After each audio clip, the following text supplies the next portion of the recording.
नमस्कार, मैं खुशी और आप देख रहे हैं क्रांति बुलेटिन। आइए नजर डालते हैं दिन भर की कुछ प्रमुख खबरों पर।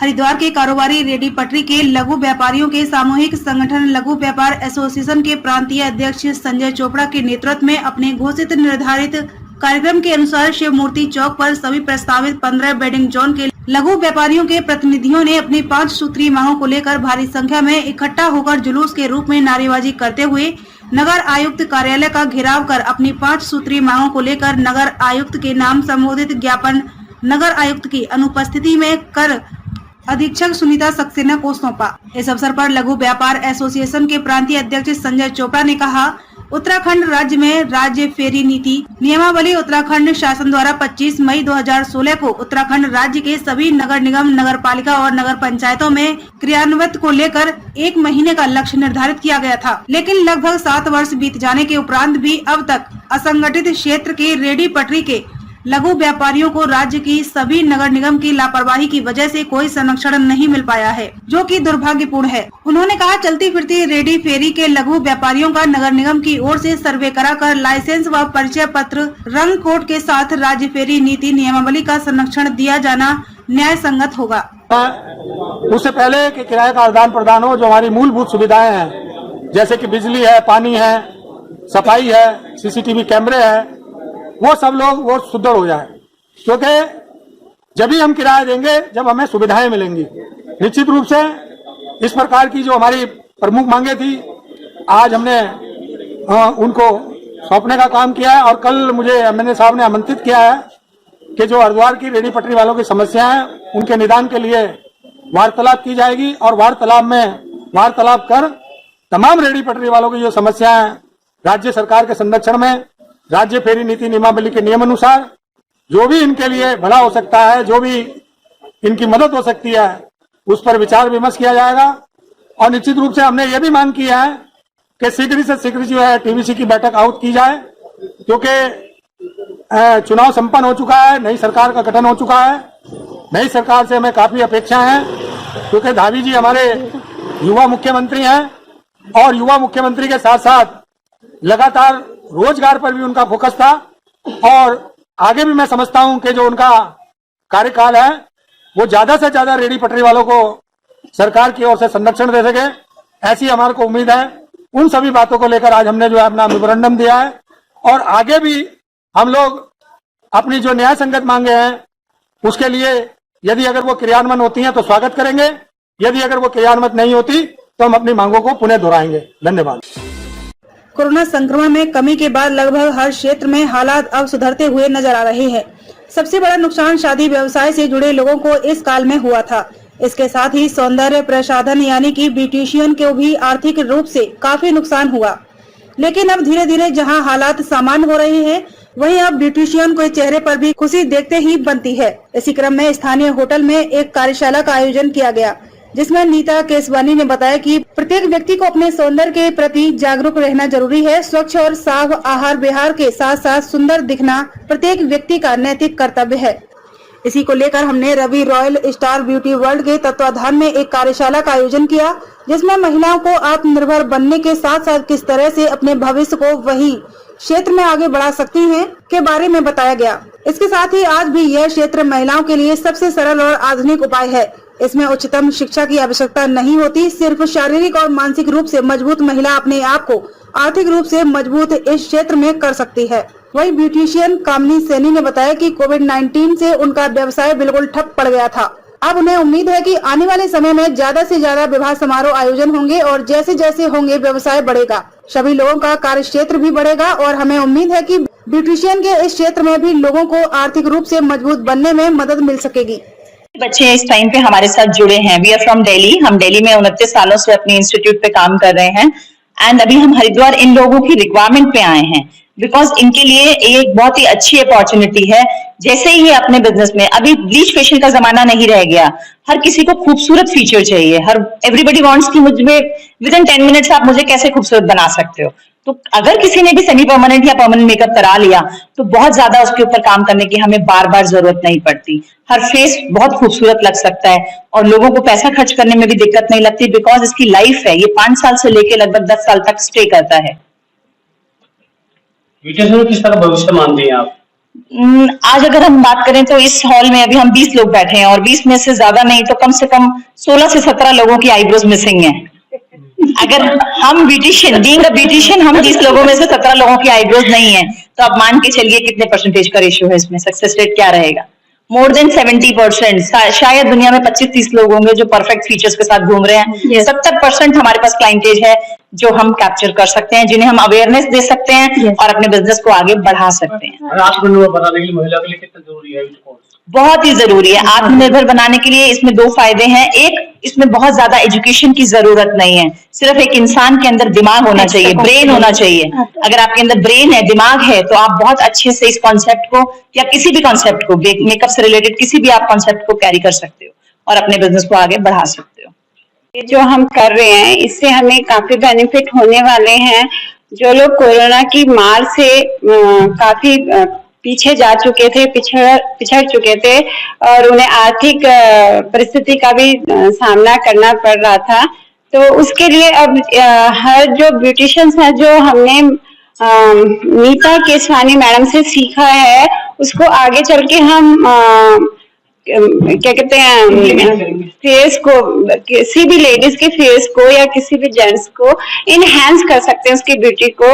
तो आज की डेट में हर कोई खूबसूरत बनना चाहता है, इसीलिए वो भी चाहेगा कि मैं कम टाइम में और अपने फीचर्स को मैं भी सुंदर लग सकूं, इसलिए वो आएगा जरूर और कराएगा।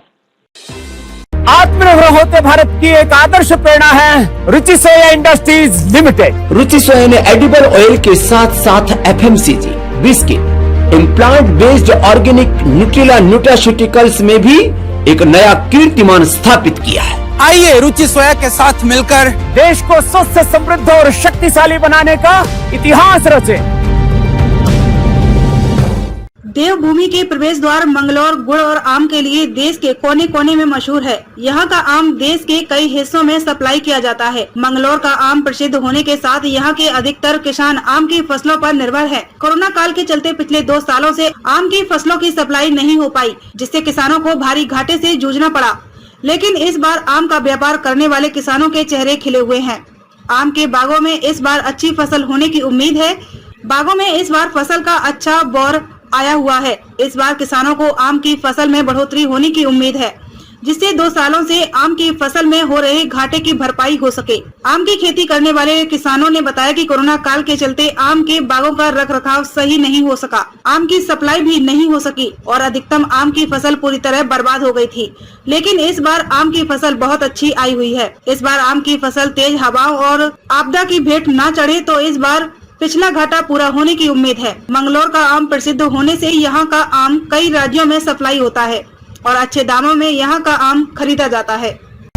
इस बार ऐसा लग रहा है कि इस बार बोर बहुत अच्छा आया हुआ है। जहाँ भी देखो तमाम बोर ही बोर लगा हुआ है। इस बार उम्मीद है इंशाल्लाह मंगलौर का आम फेमस है और हमेशा मंगलौर के आम की चाहत होती है, विदेशों में जाता है, एक्सपोर्ट होता है। और यहाँ के बड़े बड़े ठेकेदार जो हैं वो इनका ज़्यादातर माल कलकत्ता, मुंबई, झरिया और तमाम दीगर सूबों में जाता है। यहाँ के आम की बहुत अच्छी मांग है और आम भी बढ़िया होता है। यहाँ की दशहरी, चौसा, लंगड़ा और मुंबईया बहुत फेमस है। पूरे हिंदुस्तान में मंगलौर पहले से ही जाना जाता है। आपदा आई तो आम बहुत बढ़िया तरीके से आया हुआ है, बहुत फूल आया हुआ है, बहुत बढ़िया कोहरा है। तो अगर कोई आपदा ना आई तो आम अब की बार बहुत बढ़िया रहेगा, लोगों को मुनाफे हो जाएंगे। और कोई आपदा आ गई तो फिर वो 3 साल की 2 साल की तरह ही रह जाएंगे ठेकेदार। चारधाम यात्रा के मद्देनजर ट्रैफिक व्यवस्था दुरुस्त करने के लिए नेशनल हाईवे की टीम लगातार अतिक्रमण हटाती हुई दिखाई दे रही है। सोमवार को NH की JCB हरिद्वार रोड स्थित 72 सीढ़ी के पास पहुंची। यहाँ पहले से ही चिन्हित पक्के अतिक्रमण को JCB से ध्वस्त कर दिया। इस दौरान अतिक्रमण के टूटने पर टीम को विरोध का सामना भी करना पड़ा, मगर अतिक्रमणकारी की पुलिस की मौजूदगी होने के चलते एक न चली। NH के अधिकारियों का कहना है कि जितने भी अतिक्रमण पहले से चिन्हित है उन्हें जल्द से जल्द हटाकर रोड चौड़ीकरण की कार्यवाही शुरू की जाएगी, जिससे 4 धाम यात्रा के मद्देनजर शहर के पर्यटकों को, स्थानीय लोगों को जाम की समस्या से न जूझना पड़े। प्रोग्राम तो हम पिछले साल भर से हटा ही रहे हैं इसको, तो बीच में इन लोगों ने थोड़ा वो कह जाते हम खुद हटाएंगे, फिर इन्होंने हटा नहीं पाए, फिर हमको हटाना पड़ रहा है। इस रोड की चौड़ाई बढ़ा रहे हैं, इसलिए हटाना पड़ रहा है। कितनी लंबाई की गई है इसकी, कितने मीटर चौड़ाई रोड की है? यहाँ पर तो कम से कम 24 मीटर हमारी जो खोले सड़क थी उसी हिसाब से हम नाप रहे हैं। कम से कम पूर्व में 2-3 बार आप लोग वापस आना पड़ा, क्या कारण रहा होगा इसका? लोगों का विरोध था, यहाँ पर कुछ लोग विरोध भी कर रहे थे और उनको संतुष्ट नहीं हो पा रही थी। अच्छा, जब उनको खुद पता है लोगों को कि हमने अतिक्रमण कराया कि नहीं करा है। तो और भी काफी लंबित अतिक्रमण है अभी है, तो पूरा जब शासन लोग पूरा प्रशासन हमारे साथ रहेगा, सभी लोग मिलकर तभी काम हो पाएगा यहाँ पर। जैसे किसी तरह की दिक्कत तो आ रही है प्रशासन? ना प्रशासन टाइम नहीं मिल पा रहा सबको एक साथ। तो उम्मीद है अब तो चुनाव खत्म हो गया, तो उम्मीद है कि प्रशासन में टीम मिल जाएगी आपको? जी जी जी, उसके बाद तो जल्दी अतिक्रमण हटेगा पूरे शहर से? हाँ, हटना चाहिए।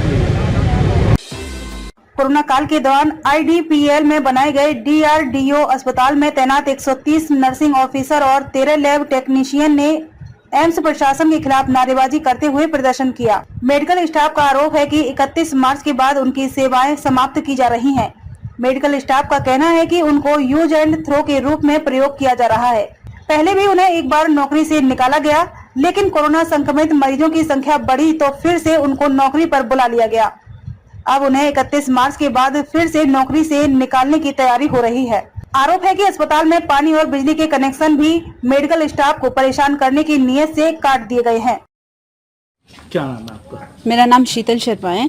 मैं यहाँ पे नर्सिंग ऑफिसर की पोस्ट पे काम कर रही हूँ। लास्ट जो 2021 में से हम लोग यहाँ पे रिक्रूट हैं काम करने के लिए।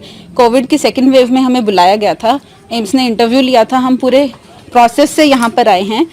बीच में हमें एक बार बिना टर्मिनेशन, प्रायर टर्मिनेशन इन्फॉर्मेशन के हमें निकाल दिया गया था। उसके बाद 10-15 दिन बाद जब वापस से पेशेंट बढ़ने स्टार्ट हुए तो हमें फिर से बुलाया गया। हमने फिर से आके अपनी सेवाएं प्रदान की। अभी हमारे साथ फिर से वही किया जा रहा है कि हमें बोला है कि 31 मार्च आपका लास्ट है, उस टाइम आपके उसके बाद आपकी सेवाएं समाप्त हो जाएंगी। लेकिन ऐसा नहीं होना चाहिए ना। हम स्टार्टिंग से अपनी सेवाएं प्रदान कर रहे हैं, तो हमें ऐसे बिना प्रायर नोटिस के नहीं निकाल सकते। हम 31 मार्च तक हमारा यहाँ पे काम है, लेकिन 25 मार्च से यहाँ पे कोई लाइट नहीं है, कोई पानी नहीं है, किसी भी चीज़ की कोई फैसिलिटी नहीं है। 50+ यहाँ पे फीमेल स्टाफ्स हैं, वो मॉर्निंग इवनिंग नाइट शिफ्ट कर रही हैं। ना ही वॉशरूम में कुछ ऐसा फैसिलिटी है कि पानी वानी है, इतना अनहाइजीनिक है। हम फीमेल्स कैसे काम करें? ये पूरा जंगल वाला इलाका है, कल को हमारे साथ कोई मिस हैपनिंग हो जाती है, हु विल बी रिस्पॉन्सिबल? काफी पिछले 10 महीने से हम यहाँ लगातार अपनी सेवा दे रहे हैं। सभी नर्सिंग स्टाफ और जो भी कर्मचारी, पैरामेडिकल स्टाफ, सारे क्या करें, हमारी सेवाएं लगातार चल रही हैं। और उस दौरान क्या है कि हमें 2021 के दौरान जब लहर दूसरी चल रही थी, उस दौरान हमें रिक्रूट किया गया था। एम्स प्रशासन ने हमें क्या किया, रिक्रूट किया था। सभी लोग हम यहाँ पर कार्य अपना कर रहे हैं। बीच में क्या हुआ कि उन लोगों ने हमें बीच में बिना किसी प्रायर नोटिस के हमें टर्मिनेट कर दिया गया था। और वो भी हमें जो नोटिस मिला था वो व्हाट्सएप पे 1 दिन पहले मिला था। हमने बिना पूछे या फिर हमने 1-2 ने बात भी की तो हमारी बात दबा दी गई, तो हम चुपचाप रह गए थे। उसके बाद में लोगों ने फिर दोबारा से केस आने लगे, तो दोबारा हमें पास कॉल किया, मैसेज किया और हमारे पास हमको बुलाया। हम दोबारा आए, हमको उन्होंने फिर से हमें ऑफर लेटर दिया और हम दोबारा काम करने लगे। अब बिना किसी प्रायर नोटिस के हमें वापस बाहर निकाला जा रहा है। 31 तारीख को हमने सुना कि 31 तारीख को आपको टर्मिनेट किया जाएगा। उससे पहले जितने भी जो भी प्रशासन है, जो भी यहाँ पर काम कर रहा है, इंचार्ज वगैरह जो भी है, यानी सबकी क्या कर दिया, अंदर से लाइट, पानी, बिजली सब कुछ समाप्त कर दिया गया है। और हमारी सेवाएं अब तक समाप्त नहीं, उससे पहले उन्होंने इस तरह का हाल कर दिया है। देखो सर, हमने जो काम किया है इस गवर्नमेंट में रहकर के देश की जनता की सेवा की है, और जो कोरोना के अंदर जो इतना क्राइसिस। अब तक के लिए बस इतना ही। मिलते हैं फिर ऐसी ही बड़ी खबरों के साथ। तब तक के लिए नमस्कार और देखते रहिए क्रांति बुलेटिन।